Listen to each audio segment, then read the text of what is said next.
All right. Real keynote now. So to get ready for this keynote, I did a little research. I like to be prepared. So I looked myself up on Wikipedia.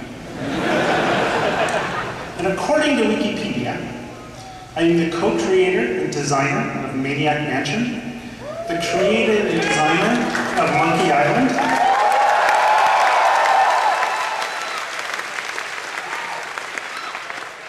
I was born in 1835, and one of the original 15 signers of the Declaration of Independence.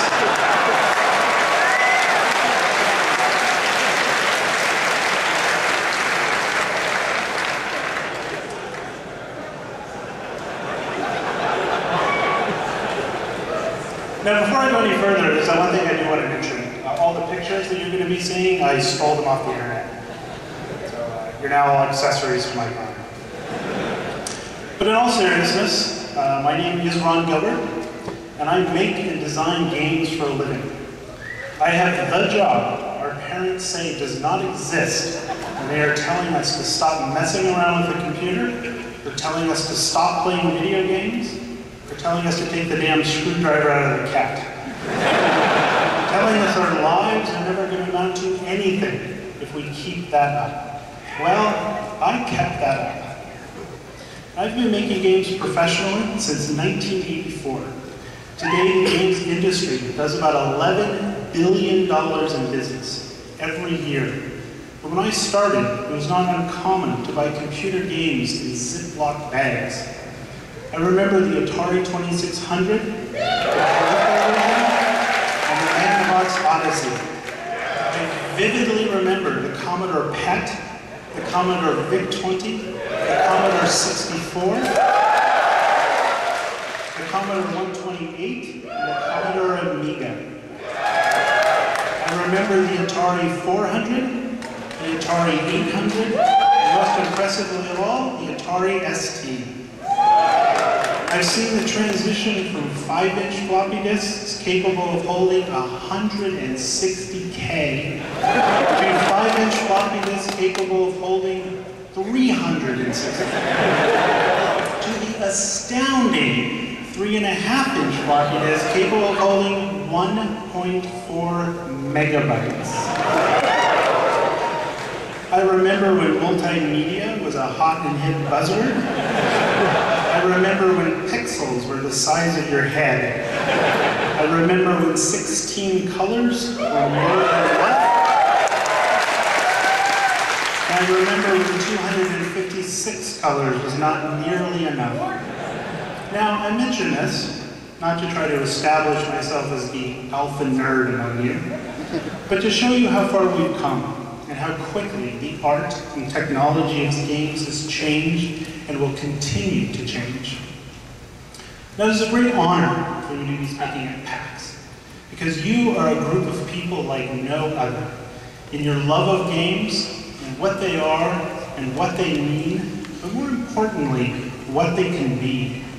It is a great honor for me to be standing on the same stage as hosted such speakers as the exceptionally talented game designer Ken Levine, and of course, it almost goes without saying, the incredibly awesome Will Wheaton.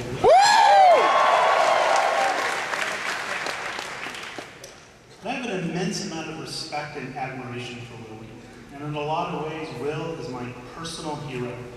My fanboyism of Will Wheaton goes back over 20 years.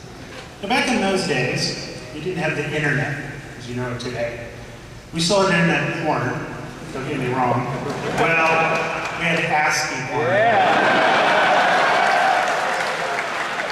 You pull up an image and you have to squint real hard, blur it up a little, and you'd ask yourself, am I seeing a breast, or is that source code? Of course, being a 20-year-old programmer, neither one was actually kind of arousing. So lacking a proper internet, with YouTube and Dig and Slashdot and that book face thing, I don't know. I spent a lot of time.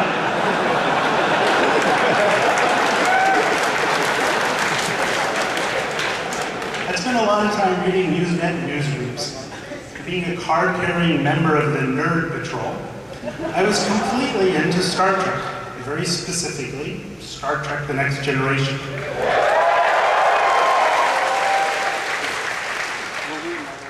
I was always reading Usenet news groups like net.startrek or rec.arts.startrek. If I was feeling really adventurous, I might read alt.kirk.spock.startrek. And I had the great pleasure of watching The Next Generation during its first run on TV. Not on VHS or DVD or free on the internet, but Thursday nights at 8. And I'll be completely honest with you. I really liked Wesley Crusher. And bugged the hell out of me with that crap with that character guy. So I thought, sure, I wanted to be Captain Picard, the strong leader. I wanted to be Geordi LaForge, the brilliant engineer. I wanted to be Data, because, you know, who the hell doesn't want to be an android? But the fact is, I was Wesley Crusher. When I was that age, I was awkward.